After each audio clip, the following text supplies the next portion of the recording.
Ok. Et ben Zimra, ça veut dire couper. Zimor. Donc c'est les psukim qui coupent. C'est ça, psuké des Zimra. Zemora, c'est couper. Donc c'est pas une chanson, c'est les psukim qui coupent. Alors qu'est-ce qu'on coupe? On coupe les accusateurs qui empêchent notre fila de monter. Donc psuké des Zimra, c'est des psukim qui coupent, qui élaguent les accusateurs. D'accord?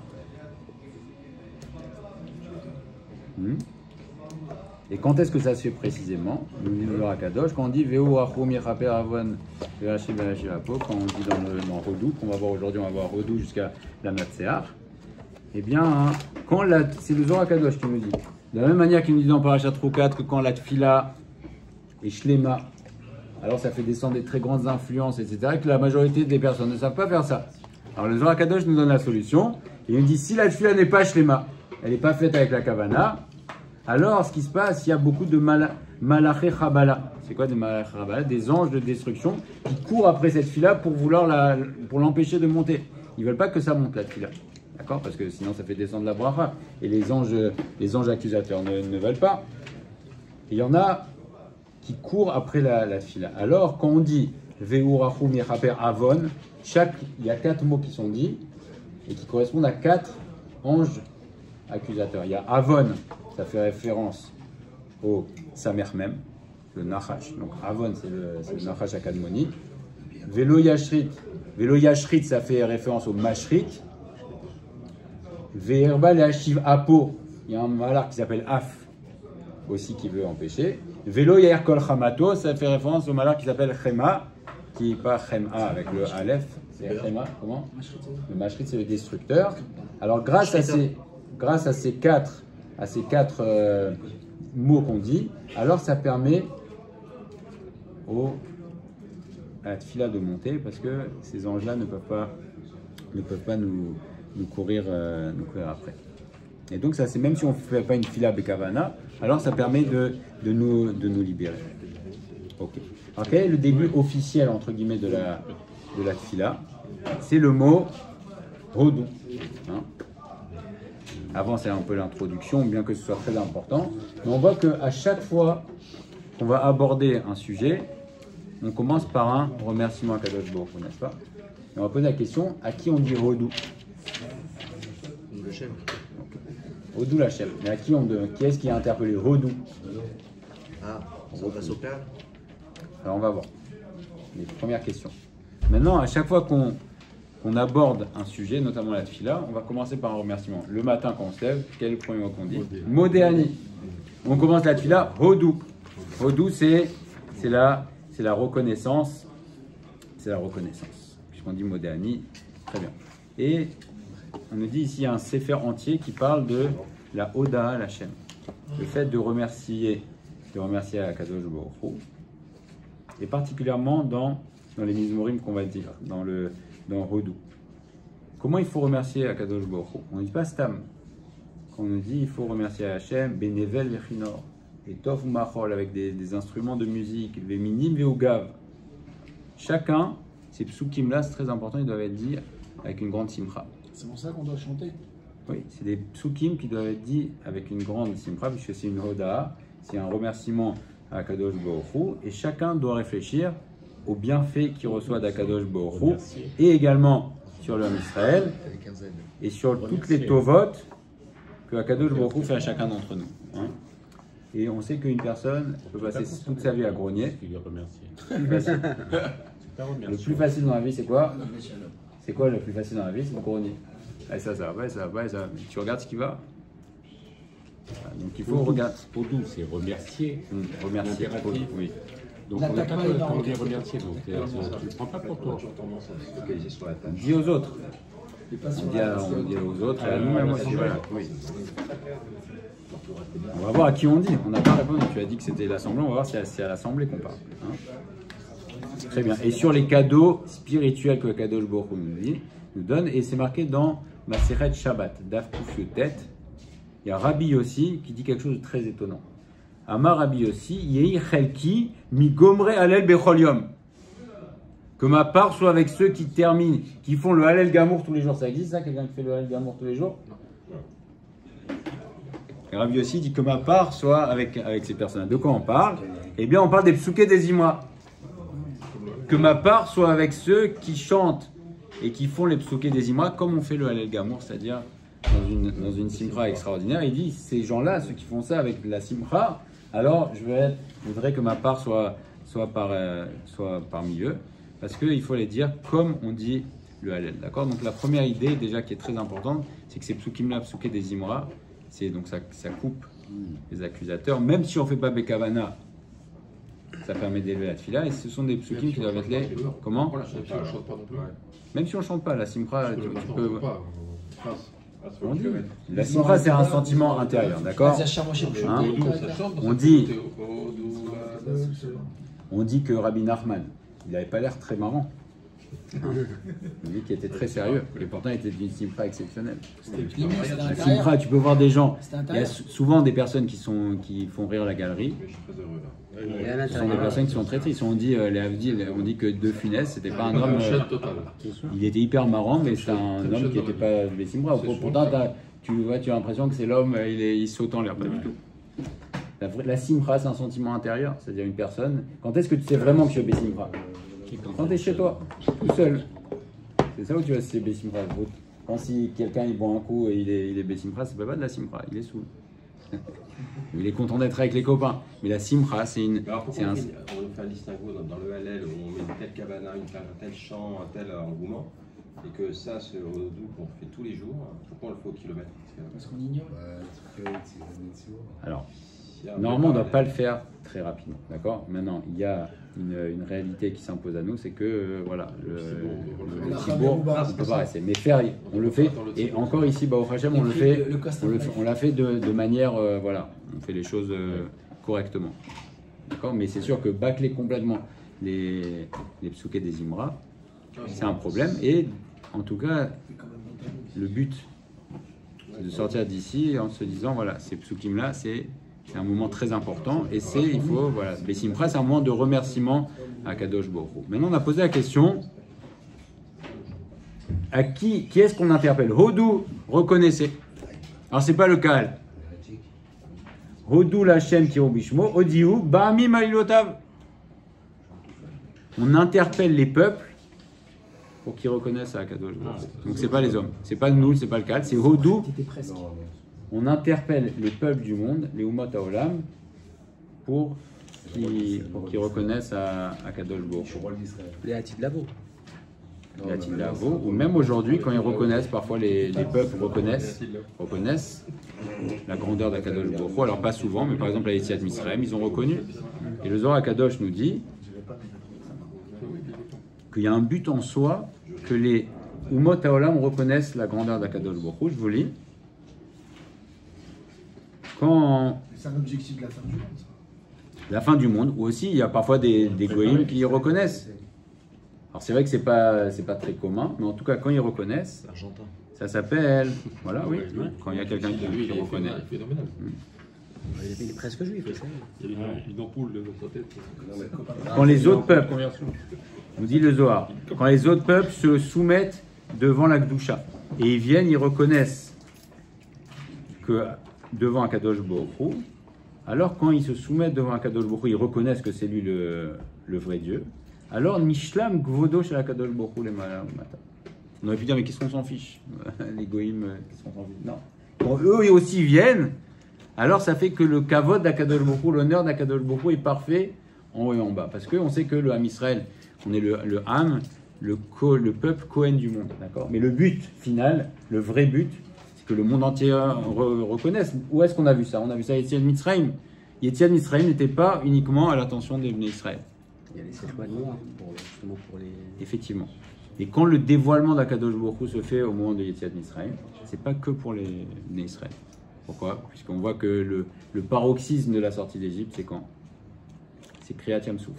Alors c'est vrai que les Bnei Israël ont été libérés à la fois physiquement et spirituellement, mais également quand la reconnaissance, quand Paro, le rachat qui disait Mi Yachem, c'est qui lui? Je connais pas. Il n'est pas dans ma liste des dieux. À la fin, il dit c'est toi le vrai Dieu. Alors c'est le plus grand qui touche Hachem. Parce que la reconnaissance, On a traversé ou avant? pendant au moment où Paro a été noyé, et on dit d'ailleurs que Paro n'est pas mort, hein, et qu'on dit qu'après il est parti et c'est devenu le roi de Ninive, le roi de Ninive. Mais en tout cas, cette reconnaissance des Goïm, c'est pas quelque chose d'anodin. Et donc, à qui on dit ça? Hodou Lachem, Hodou Lachem Kiro Bishmo, Odiou Bami Laotav, ça fait référence aux Goïm. Et plus que ça, parfois, ça peut même être un grand qui trouble, ça peut être une grande accusation, parfois, quand les Goïm reconnaissent la grandeur d'Akadosh Baruch Hu. Où est-ce qu'on voit ça? On parle avec Yitro. Quand Yitro, qui vient se convertir, il dit Baruch Hashem, la Gemara nous dit c'est un gnaï pour les Bnei Israël et pour Moshe Rabbeinu. C'est honteux pour les Bnei Israël et pour Moshe Rabbeinu que ce soit un non-juif qui vienne et qui dise Baruch Hashem. Parce que jusque-là, personne n'avait dire Baruch Hashem. Et donc c'est honteux. Donc quelque part, quand ils viennent, eux, reconnaître et que nous, on ne reconnaît pas, alors c'est une honte pour nous. Et il y a une histoire de Nebuchadnezzar, Nabucodonosor, qui avait envoyé une lettre. Et son scribe avait écrit Shalom au roi d'Israël et au Dieu d'Israël. Et Nabucodonosor a fait 4 pas. Il a fait 4 pas pour attraper le coursier. Il lui dit non, il faut que tu changes, il faut que tu mettes Shalom au Dieu d'Israël et au roi d'Israël. On dit que là, il y a un malard qui l'a arrêté. Il a dit parce que s'il faisait encore quelques pas, c'était une catastrophe pour l'homme d'Israël. Nabucodonosor, parce que un roi Goy alors que c'est lui qui a détruit le Beth Amikdash, qui vient et qui dit non, on va donner de l'honneur à Dieu. Alors ça donne une force immense qui faisait que ça aurait été une très grande accusation. Et on dit qu'à ce moment-là, c'était plus fort que tous les Téhilim de David Améler. Il arrivait à contrebalancer. Vous imaginez, c'est pas Stam. Donc on dit au Dou Lachem Kirou Bishmo Adi Manetav, c'est que là on interpelle les Goïm. Je ne sais pas si c'était avant ou après. Mais en tout cas, il me semble que c'était avant, puisqu'il demandait il écrivait une lettre au roi d'Israël, qui était encore en place. Ok, alors venez, on ouvre le livre maintenant, on va regarder ce Mizmor Rodou, qui a plusieurs, il est divisé en plusieurs parties. Ok. On va voir, il y a des Remazim, on sait que dans la Torah, il y a 4 niveaux, n'est-ce pas? Il y a Chat, Remez, Drash et Sod. Le Remez, c'est quoi le Remez? Les allusions, ça va être les Gematriot par exemple, sont des Remazim, sont des allusions. Les Rachetevot, les premières lettres, qui forment des mots parfois. Les Sofetevot, les fins également. Et là, on va voir qu'il y a beaucoup de Rachetevot, il y a beaucoup de Remazim, les Artachem. Alors ces psukim-là, ils servent à séparer les clipotes de la Gdusha. Ok. Ça sert à extraire le début, ça sert à extraire les nitzot, donc les étincelles de Gdusha, et les faire sortir des clipotes. Donc la première partie, ça va jusqu'à Al Israël Gavato, Veozo Bachechakim. On dit que le Ham Israël, c'est quoi Gavato? C'est la fierté d'Akadosh Baruch Hu. Comme quelqu'un qui est fier de ses enfants, il dit Ani Gaem Imcha, je suis fier. Donc Israël Gavato, c'est la fierté. Et là, il y a quelque chose d'incroyable qui est dit à propos du Ham Israël, Kimolama, Tenu Oz l'Elohim. Qu'est-ce que ça signifie Tenu Oz l'Elohim? Donner de la force à Dieu. Qu'est-ce que ça veut dire donner de la force à Dieu? Il n'a pas besoin de nous. Alors le Zohar Kadosh nous dit, c'est vrai qu'il n'a pas besoin de nous, mais ce sont des paroles qui sont dites ici. Tous les autres peuples, leurs actes ne sont pas comptabilisés un à un, d'accord? Ils ne sont pas une importance primordiale. Par contre, les Bnei Israël, alors chaque juif et le Ham Israël, bien sûr, dans son ensemble, tous ces actes, aussi bien bons que mauvais, ont une importance primordiale. Et donc, quand les Bnei Israël font des choses qui ne sont pas de leur niveau, alors à ce moment-là, ça a des grandes conséquences. Et de l'autre côté également, quand les Bnei Israël font les mitzvot et ils servent bien à Kadosh Baruch Hu, alors au contraire, ça donne, c'est le Zohar Kadosh qui dit, il donne, les Avdil, enfin, avec beaucoup de guillemets, eh bien, il donne Koach Gvura à Kadosh Baruch Hu. Qu'est-ce que ça veut dire? C'est que Kadosh Baruch Hu, tout son désir, c'est de faire du bien. D'accord? Être mashpia, donner de l'abondance. Et Akadosh Baruch Hu respecte les règles qu'il a lui-même instituées. Les règles qu'il a instituées, c'est c'est ce qu'on appelle Sachar Veronesh, n'est-ce pas? Tu fais bien, tu reçois, tu fais pas bien, tu reçois pas. Et donc, quand on fait des Maasim Tovim, c'est quand on donne la force à Kadosh Baruch Hu, c'est qu'on lui donne, entre guillemets, la possibilité de déverser sur l'homme Israël des bienfaits. Donc, Tenu Oz Elohim, donner de la force à Hachem, c'est faites des mitzvot pour donner de la force à Kadosh Baruch Hu. Deuxième partie, on commence par des mots également, et c'est important de savoir non seulement ce qu'on dit, mais de quoi on parle. Donc, on a vu que Hodou, ça parle, on interpelle les Goïm. Remercier à Kadosh Baruch Hu. En Nekamot Hachem, le Dieu des vengeances. De quelle vengeance on parle ici?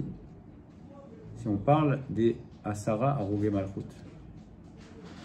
On demande à Kadosh Baruch Hu, alors venge le sang des 10 martyrs, dont Rabbi Akiva, etc. Voilà. Pour quelle raison? Parce que ces tzadikim-là, quand ils sont morts, c'est pas pour rien. C'est que ils sont morts sur Kiddush Hashem, mais au moment où ils sont morts, normalement, le monde devait être détruit.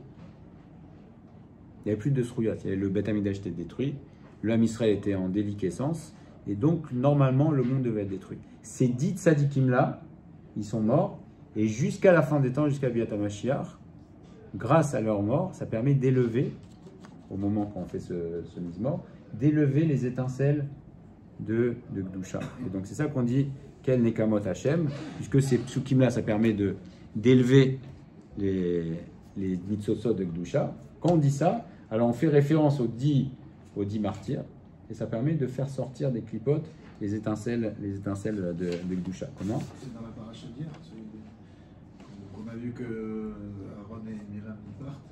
Dans la paracha de la Paradoma, pour dire que les tzadikim, quand ils partent comme ça, expiation de... encore plus peut-être en Kiddush Hashem, mais c'est-à-dire le principe, c'est que quand un tzadik, il expie les fautes du peuple. Exactement. Alors eux, ils ont expié, ils ont permis de sauver le monde, parce que le monde devait être détruit. Donc on imagine le niveau qu'il y avait, le monde devait être détruit. Ce qu'on appelle Beth Amikdash, il appelle le Ham Israël. Alors c'est le monde entier qui en pâtit. Et donc ils ont sauvé le monde par leur mort. Ils ont accepté le fait de mourir à Kiddush Hashem. Et également, ça nous sert jusqu'à la fin des temps pour pouvoir élever les étincelles de Gdusha. On sait que la fin des temps, le Mashiach, c'est quand?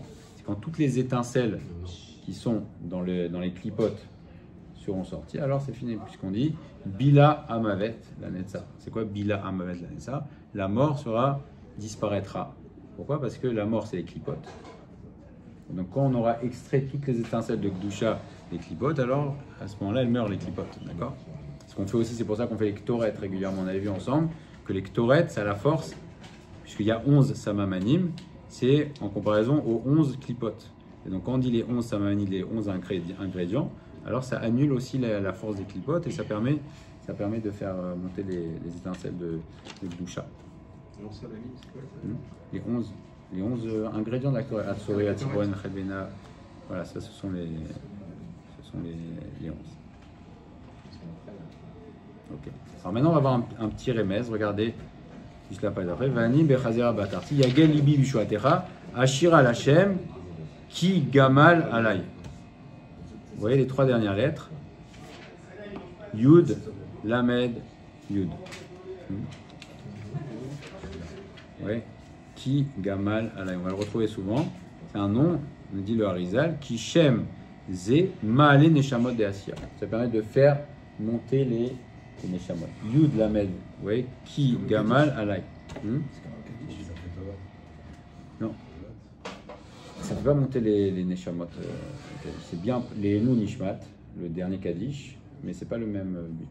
Ce nom-là, Yud, Lamed, Yud, on va le retrouver plusieurs fois. Regardez. Ki Gamal Alay. Ok, donc c'est sauf tes votes. On continue un peu. Arumumcha Hashem Kiliditani, Velo Simarte Obali, Hashem Elokai, Shivati Lecha Vatirvani, Hashem Elita, Min Sheol, Lamed, Nafshi, Chitani. De nouveau, on retrouve Yud, Lamed, Yud. Et on va le retrouver encore à la fin. Et Yozerli, Afarta Mispedi, Les Machol, Li, on retrouve encore Yud, Lamed, Yud. Et dans la dernière partie ici, à partir de Haumcha, il y a 10 fois le nom d'Akadosh Baruch Hu, n'est-ce pas? Et vous voyez qu'au-dessus, il y a marqué, au-dessus de chaque nom d'Akadosh Baruch Hu, la fin du Mizmor. Haumcha. Vous voyez?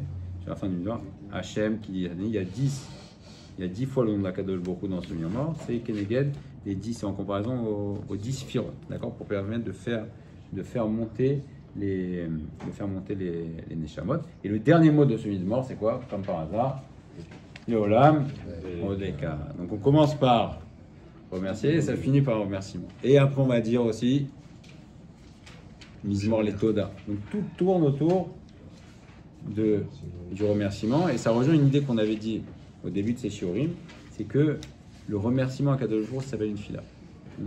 La tfila, c'est pas de demander des choses. Tfila, la traduction littérale, on avait vu que tfila, c'est kesher, c'est un lien. Donc, quand tu demandes quelque chose à Kadosh Baruch Hu, tu crées un lien. Quand tu lui dis merci, tu crées aussi un lien. Comment? C'est dépendant, on montre qu'on est dépendant. Voilà.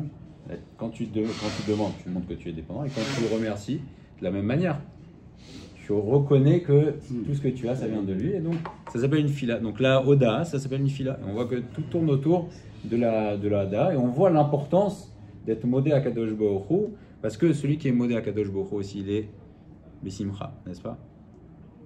Que plus tu as des raisons, et plus tu trouves des raisons de me remercier, et plus tu vas être content. Hein? Quand est-ce que quelqu'un il est content? Il dit ah merci, merci, merci, il est content, il dit il trouve mille et une raisons. Quand est-ce que quelqu'un n'est pas Besimcha? Quand il sent que le monde entier est prêt sur lui, il n'y a aucune raison. Ah voilà, ça c'est dur, ça c'est dur. Et l'enjeu, la tfila elle monte si on est Besimcha. Alors c'est vrai que comme tu disais, le Hallel, si vous planez nous élever, c'est des moments particuliers où on nous demande d'être Besimcha et aussi même pendant les fêtes, on a une mitzvah d'être Besimcha. Et ça marta bechagecha, et donc on nous donne les moyens d'être Besimcha. Et pendant les fêtes, d'ailleurs, on fait le Hallel Gamour. Néanmoins, c'est pas une mitzvah qui est 10 jours par an, la Simcha, c'est une mitzvah, on sait que c'est une mitzvah qui est permanente. Top. Ok, donc ça permet de faire monter. Après, on continue. Hachem Meler, Hachem Malach, Hachem Imlor, les Olam Vaed. On dit 2 fois. Là aussi, il nous explique que, vous voyez ce qui est marqué au-dessus, on doit avoir, alors c'est les kavanot, sur les sphirot. Il y a Chorma et Chesed, Hachem Meler, Hachem, alors c'est Bina et Goura. Le troisième, c'est Hachem Imlor, les Olam Vaed. Et on voit que la traduction littérale, c'est on dit que Akadosh Baruch Hu est roi, il était roi, et qu'est-ce qu'on souhaite toujours? On souhaite Imlor le Olam Vaed. On a un souhait aussi, et ça touche aussi, ça rejoint le Mizmor Hodou, quand on dit au Goïm. On dit au Goïm, reconnaissez, parce que c'est un but. Hachem Meler, il est aujourd'hui roi. Hachem Malach, il était. Et Hachem Imlor, on souhaite Hachem Imlor le Olam Vaed. Et on dit que dans la Shira, il y a eu un kitroug, une accusation sur les Bnei Israël. Parce qu'ils ont dit Hachem Imlor le Olam Vaed. Et à ce moment-là, ils n'ont pas dit Hachem Meler. Les Bnei Israël, dans le moment de la Shira, ils n'ont pas dit Hachem Meler. Ils ont dit Hachem Imlor. Il régnera éternellement, mais ils n'ont pas dit à ce moment-là. Ils auraient dû dire Hachem Meler maintenant. Donc nous, on dit Hachem Meler, Hachem Malach, Hachem Imlor le Olam Vaed. C'est le but du Ham Israël, n'est-ce pas? De dire que Hachem est roi, il était roi et il sera roi éternellement. Et après, on dit Vaya Hachem le Meler, Al Kol Haaretz de nouveau. Et à la fin, Hachem sera roi sur tout le monde. Bayom Ahou, il y a Hachem et Echad Ushmo-Echad. Donc ça passe aussi encore une fois par le fait que les Goïm reconnaissent. Et après on passe au Mizmor, à ce Mizmor-là. Ici c'est une Ségoula. On l'a dans tous les Sidorim. C'est le Mizmor, l'Amnatzia, Binginod, Mizmor Shir. Et là encore on retrouve l'essentiel de ce Mizmor. Venez on lit un petit peu. Elohim Yochonu Ve'achim Yapanu Sela. L'Adad Ba'alachera, Bechol Goïm et Shuatecha. Et de nouveau on dit, qu'est-ce qu'on dit juste après? Yoducha Amim Elohim. Et le Zohar nous dit que l'essentiel du Mizmor c'est ça. Yoducha Amim Elohim. L'essentiel c'est ça, c'est que les peuples reconnaissent. Et pourquoi il a cette forme? On dit, c'est une ségoula. Les Chachamim nous disent, tout celui qui voit ce Mizmor là, avec sous la forme de la menorah, on l'a tous, en général dans tous les sidurim. Alors, il va trouver grâce. Si on regarde ça, c'est comme une sous forme de menorah, alors ça fait que la personne trouvera grâce aux yeux d'Hachem et de et de l'homme. Et pour ceux qui veulent prier au Netz, ou ceux qui prient au Netz, tout celui qui prie ce mizmor-là dans la Ménorah, chaque jour au Netz, alors il a une garantie que lo ikae lo shum zerara. Il y a une garantie qu'il n'aura aucun mauvais décret dans la. Ça nous motive pour le Netz, ça. 6h20. Comment? Non, 5h30. Le Net, non. Là, c'est moi. Il s'appelle le milieu annuel, mais c'est pas le Net. Le Net, normalement, c'est à 5h40. Donc il commence à 5h15. C'est de la science-fiction.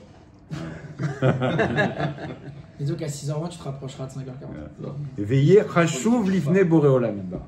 Celui qui fait ça, alors il est chashuv, il est important devant un kadosh borou. Keilou, écoutez bien, hu madlik nerot be'et hamikdash. Donc celui qui prie au Netz et qui fait ça dans la Ménorah, il est important devant un kadosh borou, comme s'il allumait lui-même la Ménorah au Beth Hamikdash. Veillez muftar shiu ben olam haba. Il est sûr et certain d'avoir le Olam Haba. Alors peut-être que demain on va tout aller au Netz avec notre Ménorah comme ça. Ok, alors pourquoi il est comme ça ce mizmor? On sait qu'il y a combien de branches dans la Ménorah? 7. Ok. Il y a 7 branches et dans ce mizmor là qu'on lit aussi pendant toute la Shirat HaOmer, il y a 7. Et celui du milieu, vous voyez le milieu, on dit que Ismeru Yaranenu Leumim, de nouveau on retrouve les peuples. Et pourquoi il est au milieu? Parce que chacune des branches, ça fait référence à une des sphirotes. On sait que les 7 sphirotes inférieures, donc c'est Chesed, Gvura, Tiver, Netzar, Od, Yesod, Malchut. Okay, celle du milieu, c'est Tiferet. Okay, il y a combien de lettres dans ce pasouk-là? Il y a 49 lettres. Donc il y a 49 mots dans le mizmor, et dans ce pasouk-là, il y a 49 lettres. Et c'est Keneged Tiferet, parce que Tiferet, on sait que Tiferet c'est le centre, c'est comme le corps, et donc ça inclut tous les 7. Donc c'est 7 x 7, ça fait 49, c'est pour ça que c'est celui qui est au centre. Comment? Voilà, c'est central, c'est Tiferet. Et donc c'est une grande ségoula de voir, regarder ce mizmor. Et il dit même que celui qui n'a pas ce mizmor-là, dans son sidour, en Ménorah, le fait de s'imaginer, alors c'est aussi valable. Top, alors Bezrat Hashem, voilà, on a fini Olam Asiya, et après on va commencer à partir de Baruch Shamar, c'est ça, Olam à Yetzira.